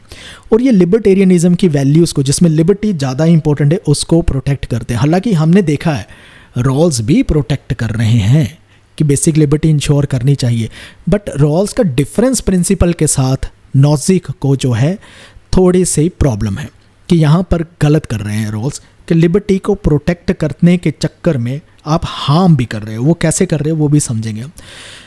अब रॉबर्ट नॉजिक कहते हैं पहली बात तो स्टेट की इंटरफेरेंस नहीं चाहिए। अगर स्टेट ही इंटरफेयर करने लगी है तो फिर लिबर्टी क्या हुई? लिबर्टी वही है जहाँ पर स्टेट की मिनिमल इंटरफेरेंस रहेगी, इसलिए वो मिनिमल स्टेट की बात करते हैं कि इंडिविजुअल को फोर्स से, यानी उसके साथ किसी तरह की कोई फोर्स यूज़ ना करे, कोई वायलेंस यूज़ ना करे, उसकी चोरी, डकैती, फ्रॉड, ये सारी चीज़ों से स्टेट को बचाना है, यही काम है। लेकिन इसके अलावा स्टेट को नहीं करना है। इंसान अगर लिबर्टी अपनी एक्सरसाइज कर रहा है तो उसको करने देनी है। उसका क्या मतलब होगा वो भी मैं आपको बताऊंगा आगे चलकर, एग्जाम्पल से समझेंगे। वो कहते हैं, पहले थ्योरेटिकल लेवल पर समझ लो, वो कहते हैं लिबर्टी का मतलब है फ्रीडम फ्रॉम कोरेशन। एम्फेसाइजिंग किस चीज़ पे जोर दे रहे हैं? सेल्फ ओनरशिप पे दे रहे हैं, प्रॉपर्टी राइट्स पे दे रहे हैं कि इंसान अपनी लाइफ में जितना कमा सकता है वो कमा ले, ठीक है, लीगली कमा रहा है अगर, तो क्या दिक्कत है कहते हैं। लेकिन दिक्कत लॉ की कहाँ पर आती है कि कुछ लॉ उसकी इस लिबर्टी को भी हार्म करना चाहते हो, तो वो कहते हैं ये फिर फ्रीडम नहीं होगी, ये तो क्रिएशन हो गया, आपने तो किसी चीज़ के लिए उसको फोर्स कर दिया। इसलिए वो वेल्थ रीडिस्ट्रीब्यूशन से जो है खफा थे। जो कौन करना चाहते थे? जॉन रॉल्स करना चाहते थे कि लीस्ट एडवांटेज को बेनिफिट मिले। वो बेनिफिट कैसे मिलेगा? जब वेल्थ रीडिस्ट्रीब्यूट होंगी। वो कहते हैं वेल्थ को रीडिस्ट्रीब्यूट करने का मतलब ऐसे ही है जैसे फोर्स लेबर होती है, कि आप लोगों को मजबूर कर रहे हो कि वो मेहनत से इतनी ऊपर आ रहे हैं और आपको अब कुछ देना पड़ेगा बाकियों के लिए भी। तो उनकी इसमें क्या गलती है? रॉबर्ट नॉजिक कहते हैं। रॉबर्ट नॉजिक कहते हैं अगर किसी ने कमाया है, वॉलंटरी एक्सचेंजेस से कमाया है, कहने का मतलब है कि किसी ने किसी को कोई सर्विस दी है, कोई प्रोडक्ट दिया है, उसका एक प्राइस रखा है, दूसरे ने ले लिया है, बात खत्म, बस वॉलंटरी एक्सचेंजेस ठीक ठाक हो गए हैं, कोई धोखाधड़ी नहीं हुई है, कोई किसी ने फ्रॉड नहीं किया है, तो उसकी ये जो कमाई होगी ये लेजिटिमेट होगी। और इसके चलते हुए कोई इससे गरीब हो रहा है, कोई अमीर हो रहा है, ये सारी चीज़ें हमें देखनी नहीं चाहिए। अब इसमें कहते हैं एग्जाम्पल लेते हैं, वो विल चिम्बरले एक बास्केटबॉल प्लेयर है, बहुत फेमस है। वो कहते हैं कि अगर उनको लोग देखने आ रहे हैं एक स्टेडियम में खेलते हुए, तो उस स्टेडियम से जो भी टिकटों की कमाई हो रही है वो उनकी अपनी कमाई है। तो वो कमाई के चलते हुए, चाहे वो कोई भी प्राइस टिकट का रखा, लोगों ने उस टिकट को खर्चा किया, खरीदा और आए देखने के लिए, और उसके चलते हुए उनके पास बहुत सारे पैसे आ गए। अब वो जो पैसे वो कहते हैं उनकी अपनी कमाई है। यहाँ पर उन्होंने फोर्स किया लोगों को देखने के लिए कि उनको देखने आए, नहीं, लोग अपने आप आए, वॉलंटरी एक्सचेंज यहाँ पर हुआ। तो अब ये जो कमाई है इस पर सरकार टैक्स नहीं लगा सकती, ये कहकर कि अब बाकी लोगों का भी इसमें जो है आपकी कमाई में से हिस्सा है, कोई हिस्सा नहीं है। तो टैक्सेशन के अगेंस्ट है। टैक्सेशन इन्हें लगता था ये फोर्स्ड लेबर की तरह है, फोर्स्ड टैक्सेशन नहीं होनी चाहिए। स्टेट का काम है लॉ एंड ऑर्डर मेंटेन करना, वेलफेयर करना काम नहीं है। वेलफेयर लोगों अपने आप देख लेंगे, जिसने जितना कमाना है वो कमा ले। स्टेट जो है इसमें बिल्कुल भी इंटरफेयर ना करे। कोई गरीब हो रहा है, कोई अमीर हो रहा है, स्टेट को ये सारी चीज़ें नहीं देखनी है। स्टेट को ये देखना है बस लीगली वे में कमाया जा रहा है, बस इतना ठीक है। रॉबर्ट नॉजिक का यही आर्ग्यूमेंट है।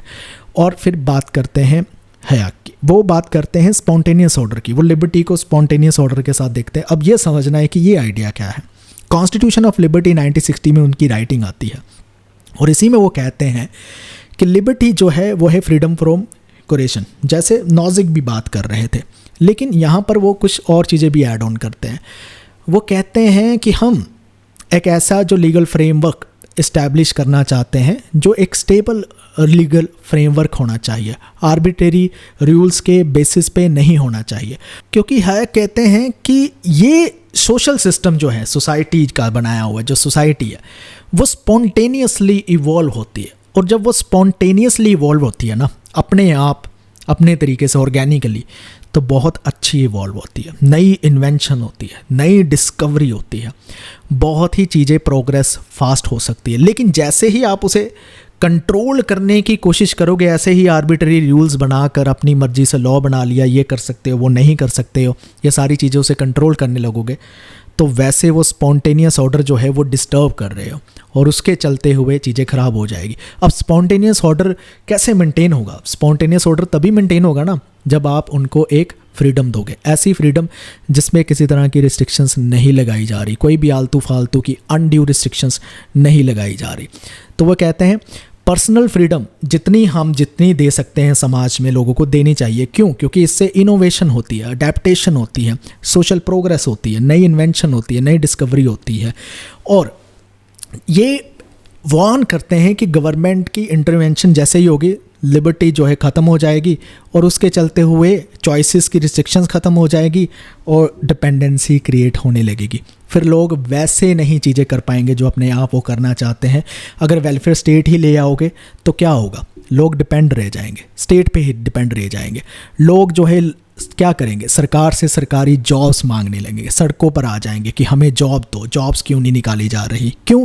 क्योंकि आपने स्पॉन्टेनियस ऑर्डर डिस्टर्ब कर दिया। अगर लोगों को पहले पता होता कि ये सारी चीज़ें जो हैं कि कैसे जीना है, कैसे सर्वाइव करना है लाइफ में, क्या करना पड़ेगा, अगर वो खुद सारी चीज़ें करना जानते होते, करते होते, तो डिपेंडेंसी ना क्रिएट होती। अब डिपेंडेंसी क्रिएट होगी क्योंकि गवर्नमेंट इंटरवीन करने लगी। गवर्नमेंट इंटरवीन करने ही लगी है तो फिर इंडिविजुअल्स कहेंगे पूरी अच्छी तरह से फिर इंटरवीन करो, सब कुछ मुहैया कराओ हमारे लिए। तो ये चीज़ है, वो स्पॉन्टेनियस ऑर्डर को प्रोटेक्ट करना चाहते थे, वो इकोनॉमिक फ्रीडम को प्रायोरिटाइज करना चाहते हैं। इक्वालिटी, रीडिस्ट्रीब्यूशन जैसी चीज़ें जब से कहते आए हैं, स्पॉन्टेनियस ऑर्डर डिस्टर्ब हो जाता है और जब ये डिस्टर्ब हो जाता है तब सोसाइटी अच्छे से प्रोग्रेस नहीं कर पाती है। अब हम बात करते हैं मिल्टन फ्रीडमैन की, जो इकोनॉमिक लिबर्टी को पॉलिटिकल फ्रीडम समझते हैं कि अगर इकोनॉमिक लिबर्टी आपको दी जाएगी तभी आपकी पॉलिटिकल फ्रीडम के कोई मायने रखते हैं। उनकी एक राइटिंग है कैपिटलिज्म एंड फ्रीडम 1962 में आती है, जिसमें फ्रीडमैन कहते हैं कि अगर आपको अपने पैसों और अपनी चॉइसेस पे कंट्रोल ही नहीं है तो आप पॉलिटिकली भी आज़ाद नहीं हो सकते हैं। जैसे अगर आपको हर डिसीज़न लेने के लिए सरकार की परमिशन लेनी पड़े या आप सिर्फ एक नौकरी कर सकते हो जो वो सरकार ही देगी, तो आप सिर्फ नाम के लिए ही आज़ाद हो, ये वो कहना चाहते हैं। वो कहते हैं मिनिमल गवर्नमेंट जो है वो बेटर होगी, क्योंकि मिनिमल गवर्नमेंट का मतलब है लॉ, ऑर्डर, प्रॉपर्टी राइट्स और कॉन्ट्रैक्ट एनफोर्समेंट पे उन्होंने काम करना है। उनका काम ऐसे है जैसे रेफरी जो है वो सिर्फ रूल्स इंश्योर करता है कि फॉलो किए जाए, वो खुद थोड़ी ना गेम खेलने बैठ जाता। तो कहते हैं सरकार क्यों ऐसा कर रही है, क्यों बढ़ रही है बीच में?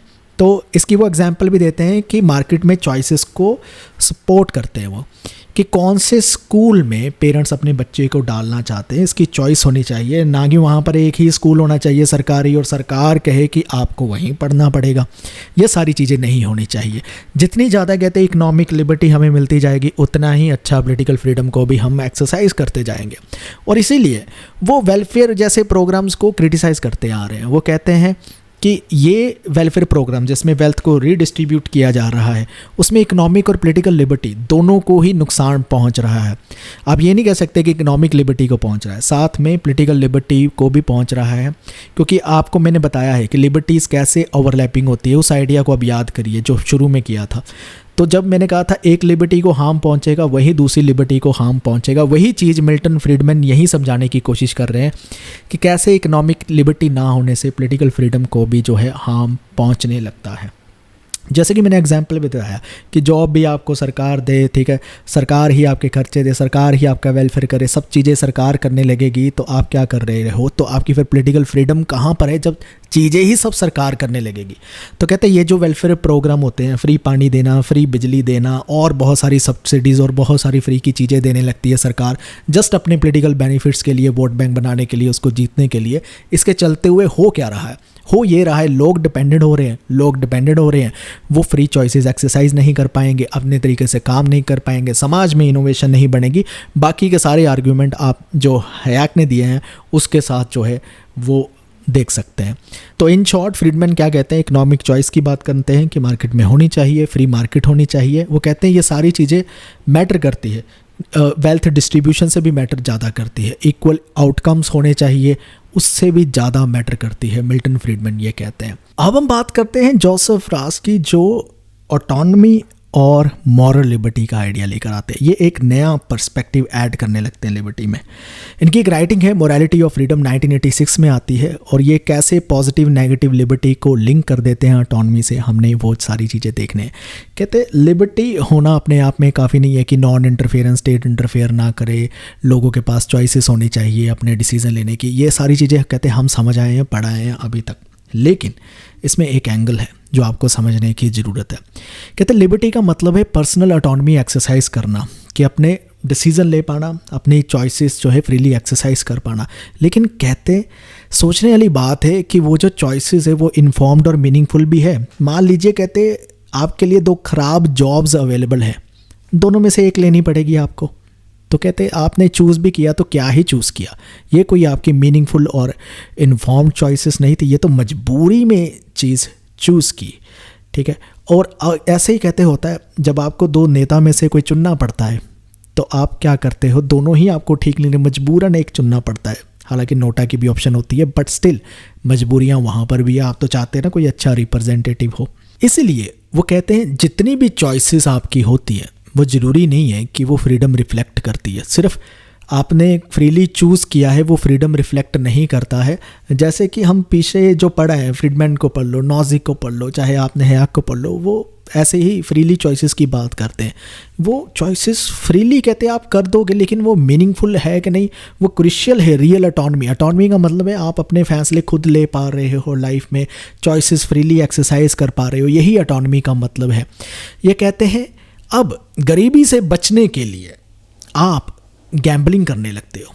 मान लो आपकी कंट्री में गैम्बलिंग लीगल भी है, तो ये कहते हैं ये कैसी चॉइस हुई कि गरीबी से बचने के लिए मजबूरी में आपको वो गैम्बलिंग करनी पड़ रही है। तुम जो मजबूरी में ली जा रही चॉइसेस है और वो चॉइसेस वर्थ वाइल नहीं है, वो लाइफ को मीनिंगफुल आपको नहीं बना रही है, तो ऐसी चॉइसेस पे क्वेश्चन करने की ज़रूरत है। और ये चॉइसेस पे क्वेश्चन से भी ज़्यादा इस चीज़ पे क्वेश्चन करने की ज़रूरत है कि ये चॉइसेस लेनी क्यों पड़ रही है, ये किसने ऐसे हालात पैदा किए कि ऐसी चॉइसेस लेनी पड़ रही है। इसलिए वो कहते हैं कि लिबर्टी को एक सपोर्टिव कंडीशंस चाहिए, एजुकेशन, अपॉर्चुनिटीज़, नॉलेज, ये सभी चीज़ें अच्छी तरह से मुहैया करवानी पड़ेगी सो दैट आपकी चॉइसेस जो है मीनिंगफुल, इन्फॉर्म्ड, अकाउंटेबल बन पाए। वो स्टेट इंटरवेंशन को सपोर्ट करते हैं लेकिन लिमिट लेवल पर सपोर्ट करते हैं कि वो ऑटोनॉमी को एनहेंस करे। ये नई एक वो चीज़ को लेकर आ रहे हैं जहाँ पर अमर्त्य सेन कह रहे थे कि कैपेबिलिटीज़ को एनहेंस करे, जोसेफ रास कह रहे हैं वो उनकी ऑटोनॉमी को एनहेंस करे, ना कि इंडिविजुअल को कंट्रोल करे। उनकी ऑटोनॉमी को अगर वो एनहेंस करेंगे, यानी ऑटोनॉमी को इंक्रीज़ करेंगे, बढ़ाएंगे, तो मीनिंगफुल चॉइसेस इंडिविजुअल अपनी लाइफ में ले सके, इस चीज़ों को इंश्योर करना है। नॉजिक का जो इंडिविजुअलिज्म है रिजिड लेवल पर, उसको क्रिटिसाइज़ करते हैं। फ्रीडमैन के मार्केट का जो ज़्यादा फोकस है उसको क्रिटिसाइज़ करते हैं। कहते हैं फ्रीडम की एक मॉरल रिस्पॉन्सिबिलिटी भी होती है, मॉरल एंगल से देखना भी ज़रूरत है कि फ्रीडम कैसी फ्रीडम है और उस फ्रीडम में किया क्या जा रहा है, ये सभी चीज़ों को देखना पड़ता है। लिबर्टी और इक्वालिटी की एक क्लासिक डिबेट, एक क्लासिक टेंशन है, उसको मैं बहुत ही सिंप्लीफाई करके समझाऊंगा। और मैं ये भी बता देता हूँ, अगर आपने ये मेरा लेक्चर ढंग से सुन लिया है पीछे, तो ये सारी बातें आपको ऐसे ही समझ आ जाएगी, क्योंकि ये बातें रिपीटेटिव लगेंगी। ये बातें तो समझाते समझाते ही मैंने ये आपको सारी चीज़ें कवर कर दी है। जैसे कि कहते हैं डेमोक्रेसीज में क्या कहा जाता है, वो लिबर्टी और इक्वालिटी दोनों को प्रोटेक्ट करने का दावा करती है, वादा करती है। बट ये दोनों चीज़ों में एक टेंशन पाई जाती है, जहाँ तो लिबर्टी को सही ढंग से प्रोटेक्ट किया जा सकता है, यहाँ तो फिर इक्वालिटी को किया जा सकता है, क्योंकि ये दोनों प्रिंसिपल अपने आप में कन्फ्लिक्टिंग प्रिंसिपल दिखाई देते हैं, खास करके जब इकोनॉमिक और सोशल पॉलिसीज़ हमें बनानी पड़ती है। अब कन्फ्लिक्ट क्या है, कहते हैं लिबर्टी कहती है जितना मर्जी कमाओ, क्या रोक टोक है, कमा लो आप, कहते हैं। लेकिन वहीं इक्वालिटी कहती है एक कमाकर इतना अमीर बन जाता है, वहीं दूसरा इतना गरीब रह जाता है, और उस गरीब को हमें सपोर्ट करने के लिए, इक्वालिटी इंश्योर करने के लिए क्या करना पड़ेगा, उसको टैक्स लगाना पड़ेगा, उसकी वेल्थ को रीडिस्ट्रीब्यूट किसी तरह से इंश्योर करना पड़ेगा, क्योंकि लिबर्टी में वेल्थ जो है कंसंट्रेट होने लगती है कुछ लोगों के पास, तो उसको रीडिस्ट्रीब्यूट करने के लिए अफर्मेटिव एक्शंस लेनी पड़ेगी, रिजर्वेशन जैसी पॉलिसीज़ आएगी, ये सारी चीज़ें जो है करनी पड़ेगी, जो इक्वालिटी के वैल्यू को सोसाइटी में दोबारा प्रमोट कर रही है। अब कौन से थिंकर्स इन दो पर्सपेक्टिव को पेश करते हैं? रॉबर्ट नॉजी कहते हैं कि लिबर्टी को प्रायोरिटाइज करो, आउटकम को ना करो, लोग अमीर हो रहे हैं, गरीब हो रहे हो, ये मत देखो, आप ये देखो, बस लिबर्टी अच्छे से इंश्योर करो। जॉन रॉल्स कह रहे हैं कि अगर लिबर्टी को इंश्योर करते हुए समाज में इनक्वालिटी आ रही है, तो हमें ध्यान रखना होगा कि लीस्ट एडवांटेज को बेनिफिट मिलता रहे, सो डैट लिबर्टी इक्वालिटी के साथ बैलेंस होती रहे। तो बात यह है कि ज़्यादा अगर लिबर्टी सोसाइटी में इंश्योर की जा रही है, तो इसके चलते हुए इकोनॉमिक और सोशल गैप्स ह्यूजली क्रिएट होते जा रहे हैं। और अगर ज़्यादा इक्वालिटी दी जा रही है, इक्वालिटी को इंश्योर किया जा रहा है, तो इंडिविजुअल की फ्रीडम और चॉइसेस लिमिट होती जा रही है, क्योंकि लोग क्या करने लगेंगे, फिर कमा तो रहे हैं बहुत ज़्यादा, टैक्स को अवॉइड करने की कोशिश करने लगेंगे, टैक्स को अवॉइड करने की कोशिश करने लगेंगे। टैक्स को जब अवॉइड करेंगे तो बेसिकली उनकी जो कमाई से वो जो चॉइसेस होती थी, जो कुछ भी कर सकते थे, वो लिमिटेड हो जाएंगी, क्योंकि उनको एक सर्टेन इनकम के लेवल पर ही काम करना पड़ेगा, कुछ हिस्सा तो वो चला ही जाएगा। तो यहाँ पर उनकी फ्रीडम और चॉइसेस को कहते हैं हम लिमिट कर देंगे। तो इसलिए ज़्यादा लिबर्टी गैप क्रिएट कर देती है, इकोनॉमिक गैप, और ज़्यादा इक्वालिटी जो है वो इंडिविजुअल की लिबर्टी को हार्म कर देती है। आइडियल सोसाइटीज़ मतलब पॉसिबल है, ऐसी सोसाइटी क्रिएट कभी कर पाएंगे हम या नहीं, लेकिन आइडियल सोसाइटी वो मानी जाती है जिसमें इन दोनों चीज़ों का एक बैलेंस हमें दिखाई दे, लिबर्टी और इक्वालिटी वैल्यू दोनों इक्विलिब्रियम पर काम करना दिखाई दे, कोई भी एक्सट्रीम पे ना जाए। थोड़े से बोनस फैक्ट देख लेते हैं जिनमें से PYQ आते रहते हैं। अटलांटिक चार्टर जो 1941 में आता है, ठीक है, इसको रूजवेल्ट और चर्चिल जो है वर्ल्ड वार 2 के बाद डिक्लेयर करते हैं। ये 4 फ्रीडम्स की बात करता है, फ्रीडम ऑफ स्पीच की बात करता है, freedom of worship, freedom from fair, freedom from want की बात करता है। इसके साथ एक और है कि नेगेटिव लिबर्टी के कौन एडवोकेट्स है, ये बड़ा फेवरेट क्वेश्चन है एग्जामिनर का, नेगेटिव में कौन आते हैं, पॉजिटिव में कौन आते हैं, वो भी आप समझ लो। नेगेटिव में एडम स्मिथ आते हैं, जर्मी बेंथम भी आ जाते हैं, जेम्स मिल आते हैं, हेनरी सिडविक आते हैं, हर्बर्ट स्पेंसर आते हैं, ये सब नेगेटिव लिबर्टी के ही एडवोकेट है जो मिनिमल स्टेट इंटरवेंशन की बात करते हैं। नेगेटिव लिबर्टी में आप उनको भी ले सकते हो, नॉजी को, हेया को, फ्रीडमैन को, वो सभी लोग जो मिनिमल स्टेट इंटरवेंशन की बात करते हैं। और वहीं पॉजिटिव लिबर्टी में JS मिल जैसे लोग भी आ जाते हैं। हालांकि JS मिल को लेकर बड़ी कंट्रोवर्सी रहती है कि भाई ये नेगेटिव में आते हैं, पॉजिटिव में आते हैं, वैसे ये चीज़ें इंटरप्रिटेशन पे डिपेंड करती है। बट JS मिल की अगर देखोगे तो वो कहीं ना कहीं पॉजिटिव लिबर्टी को लेटर लाइफ में अपने इंश्योर करने लगते हैं, इसलिए पॉजिटिव लिबर्टी में ही PYQ में माना जाता है JS मिल। और TH ग्रीन भी इसमें आ जाते हैं पॉजिटिव लिबर्टी में, LT हॉबहाउस आ जाते हैं, HJ लस्की आ जाते हैं, ये सब जो है कहीं ना कहीं जुड़े हुए हैं। इनके साथ ब्रैकेट्स में मैंने इनकी बुक के नाम भी दे रखे हैं जो इंपॉर्टेंट है, वैसे इसकी अलग से लिस्ट भी लास्ट में मैं आपको दिखाऊंगा।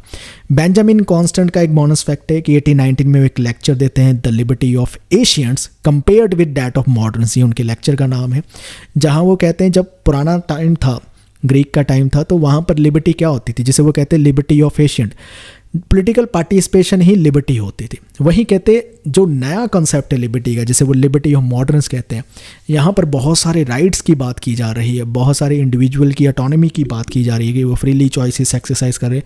ये लिबर्टी का अब कॉन्सेप्ट नया रूप ले रहा है, इसे वो मॉडर्न लिबर्टी कहते हैं। ही मार्था नस्बॉम का ये फैक्ट भी आपने याद रखना है कि अमर्त्य सेन की जो कैपेबिलिटी अप्रोच है उसको एक्सपैंड करने की वो कोशिश करते हैं अपनी राइटिंग में।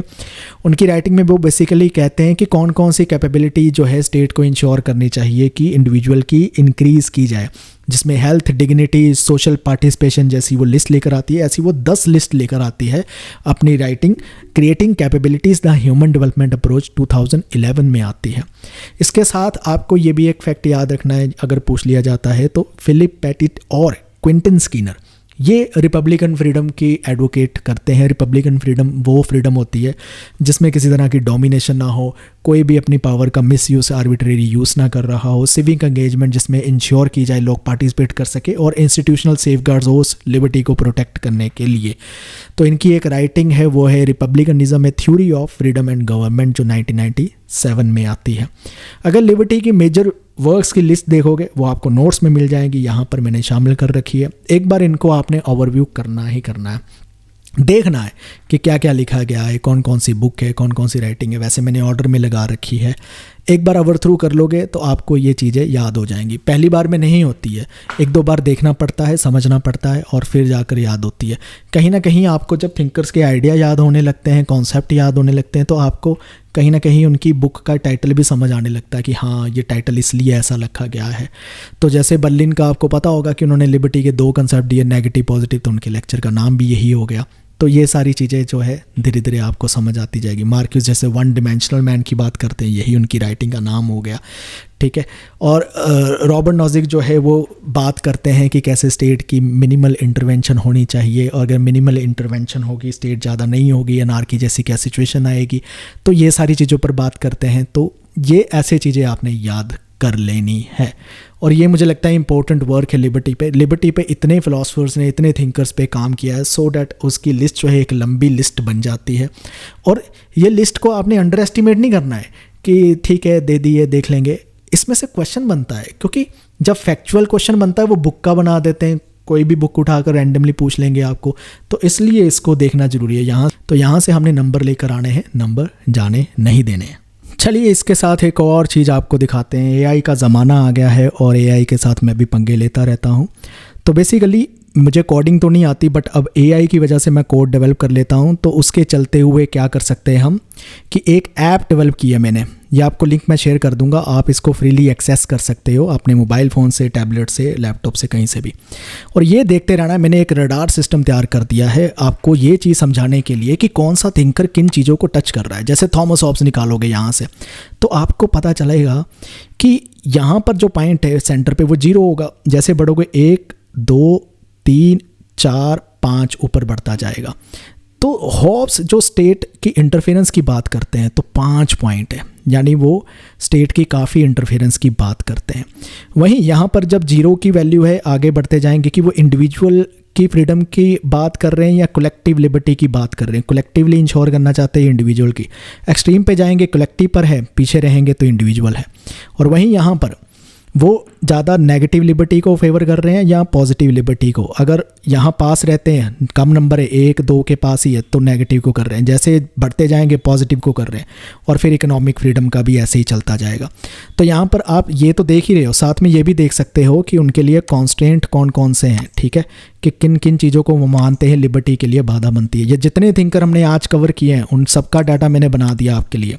जॉन लॉक का भी देख सकते हो कि वो रडार में कैसे आ रहे हैं, ठीक है।